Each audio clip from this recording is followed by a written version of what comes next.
ஆண்டவராகிய இயேசு கிறிஸ்துவின் நாமத்தினாலே உங்கள் யாவருக்கும் அன்பான வாழ்த்துக்களை நான் தெரிவித்துக் கொள்கிறேன். மறுபடியுமாய் ஒரு காலை பொழுதிலே உங்களை சந்திக்கும்படியாய் தேவன் கொடுத்த கிருபைக்காய் உமக்கு நன்றி செலுத்துகிறேன். இந்த ஜூலை மாதம் 1ஆம் தேதியிலே கர்த்தருடைய சமூகத்திலே அவளோடு காத்திருக்கிற உங்கள் ஒவ்வொருவரையும் கர்த்தர் அளவில்லாமல் ஆசீர்வதிப்பாராக. இன்றைக்கு நான் உங்களோடு தியானிக்க விரும்புகிற கர்த்தருடைய வார்த்தை எரேமியா 31ஆம் அதிகாரம் 4ஆம் வசனத்தை முன்வைக்கிறேன். எரேமியா 31:4.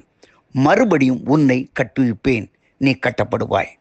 மறுபடியும் நான் உன்னை கட்டுவிப்பேன், நீ கட்டப்படுவாய். அன்புக்குரிய சகோதர சகோதரிகளே, எரேமியாவின் நாட்களிலே தேவ ஜனங்கள் அடிமைத்தனத்தின் கீழாக கடந்து போனார்கள். பாபிலோனிற்கு சிறைப்பட்டு வேதனையும் கண்ணீரையும் அனுபவித்தார்கள்.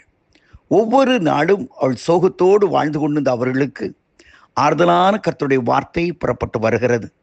இது எப்படி வாழ போகிறோம், எங்கள் குடும்பம் என்ன ஆகும், என் சிச்சுவேஷன் ரொம்ப ஒஸ்டாயிடுச்சு, எங்களுக்கு வருகிற வருமானம் பத்தவில்லை, நிறைய எதிர்பார்த்தோம் கொஞ்சமும் இல்லை என்றெல்லாம் யோசிக்கிறீங்களோ? தேவனால் கூடாத காரியம் ஒன்றுமே இல்லை.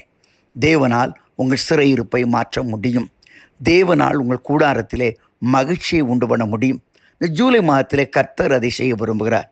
வியாதியினாலும் வேதனையினாலும் மன உளைச்சலினாலும் என்னை நேசிக்க இந்த உலகத்திலே யாருமே இல்லை என்று தள்ளப்பட்ட நிலையிலும் ஆண்டவராகிய கர்த்தர் உங்களை தேடி வந்து சொல்லுகிறார், நான் மறுபடியும் உன்னை கட்டுவிக்க போகிறேனப்பா என்று சொல்லுகிறார். ஒருவேளை குடும்பத்தின் சூழ்நிலை ரொம்ப ஒஸ்டா இருக்கு பிரதர் என்று நினைக்கிறீர்களோ? எனக்கு அருமையானவளே, ஆகாய தீர்க்கதரிசியின் புத்தகத்தை வாசித்து பாருங்கள். ஆக வேதம் சொல்கிற அல்லவா, இன்னும் வீட்டிலே விதைதானியம் இல்லையோ, மாதங்கள் செடிகளும் அத்திப்பழங்களும் ஒலிவ தோப்புகளும் பலனற்று போயிற்றோ, இன்று முதல் நான் உங்களை ஆசீர்வதிப்பேன். ஒருவேளை இன்றைக்கு வீட்டிலே ஒன்றுமே இல்லை, ஐ வித் எம்டி ஹேண்ட், ஒன்றுமில்லாத நிலைமையில் இருக்கேன் பிரதர் அப்படின்னு சொல்கிறீங்களா? உங்களை ஆசீர்வதிக்கிற ஒரு மாதமாய் வருகிறது. ஆண்டவராகிய கர்த்தர் எரேமியா 30ஆம் அதிகாரத்தை வாசித்து பாருங்கள். அங்கே வேத வசனம் சொல்கிறது, 18-19 வசனங்களிலே சொல்கிறது, மறுபடியும் நகரம் மண்மேட்டின் மேலே கட்டப்படும், அவன் ஸ்தோத்திரமும் ஆடல் பாடின் சத்தமும் புறப்பட்டு வரும். ஆண்டவராய் கர்த்தர் நம்மை கட்டுவிக்கிற தேவனாக இருக்கிறார். ஆமோஸ் தீர்க்கதரிசியின் புத்தகம் 9ஆம் அதிகாரம் 12ஆம் வசனத்தை பாருங்கள். நான் விழுந்து போன தாவீதின் கூடாரத்தை திரும்ப கட்டுவேன். இந்த மாதம் எந்தெந்த நிலைமைகளை வேதனைகளை அனுபவித்தீர்களோ, எந்தெந்த மாதங்களிலே சூழ்நிலைகளே துக்கங்களை அனுபவித்தீர்களோ, அந்த சூழ்நிலைகளெல்லாம் கர்த்தர் மாற்றி உங்கள் கண்ணீரையெல்லாம் துடைத்து இந்த புதிய மாதத்திலே கர்த்தர் உங்கள் புலம்பலை ஆனந்த களிப்பாக மாற்றுவார்.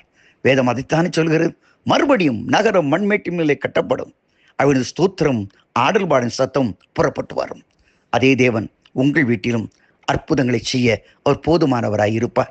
அன்னைக்கு தாவீதுக்கு ஒரு வீட்டை உண்டு பண்ணி கொடுப்பேன் என்று 2 சாமுவேல் 7ஆம் அதிகாரம் 25ஆம் வசனத்தில் சொல்லவில்லையா? அதே தேவன் உங்களுக்கும் வீட்டை கட்டி கொடுத்து ஆசீர்வதித்து மேன்மைப்படுத்துவாராக.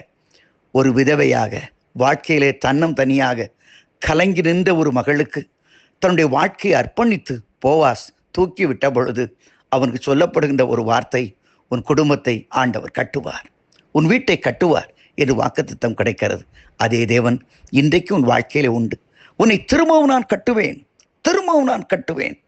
இன்றைக்கு அந்த நம்பிக்கையோடு இந்த ஜூலை மாதம் என் கண்ணீருக்கெல்லாம் ஒரு முற்றுப்புள்ளியை கொடுத்து தேவனாகிய கர்த்தர் எனக்காய் இறங்கி என்னை கட்டுவிப்பார் என்ற நம்பிக்கையோடு இந்த புதிய மாதத்துக்குள்ளே பிரவேசிப்போமா? இந்த மாதம் உங்களுக்கு ஆசீர்வாதமாக எல்லா நிலைமையிலும் நீங்கள் கட்டப்பட உங்கள் கூடாரத்திலே சந்தோஷமும் மகிழ்ச்சியும் பொங்க கர்த்தர் அருள் செய்வாராக. ஆமேன், ஆமேன், ஆமேன்.